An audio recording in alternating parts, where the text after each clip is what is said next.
Sa mga tropa pips. So, ang tagal kong pinag-ipunan para makabili lang nito mga tropa pips. Siyempre, of course, para to sa negosyo. Pero pakita ko pa din sa inyo. Yes, Daddy? Daddy Rod yarn? Stupid. So, yan. Ito na. Bill counter mga tropa pips. So, medyo struggle lang kasi tayo sa pagbibilang mga tropa. Kaya kailangan na natin bumili na ito. So, let's see. Subukan natin mga tropa pips. Let's go. Unbox natin mga tropa. Subukan natin kung talaga accurate ang kanyang pagbibilang. Uy! Siguro marap katulusan. Ito lamang.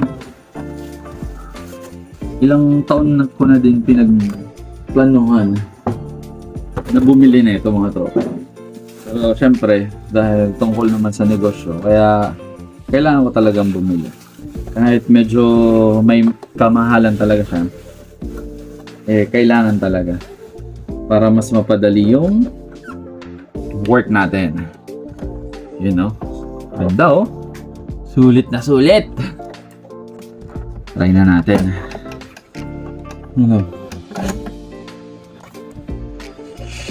Kasi minsan pag yung minamano-mano ko bilangin yung pera, minsan nadodoble ko, tapos pagdadating sa bank minsan kulang, minsan sobra. Kaya kailangan na natin ito. Okay, let's try.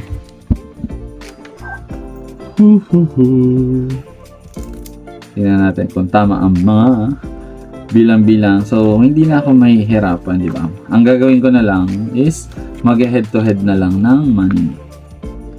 Money. Tingnan natin. So, 50 pieces ito. Ito naman, try natin.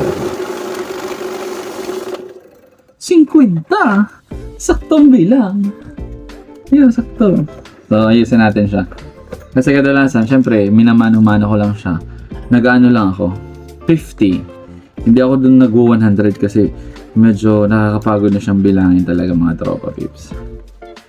So, ngayon, mapapadali na ang trabaho ni Daddy Rod magbilang. Let's see. Yan lang ang mahirap kasi natupi-tupi ko yung mga pera eh. Natin, dapat 100 pieces.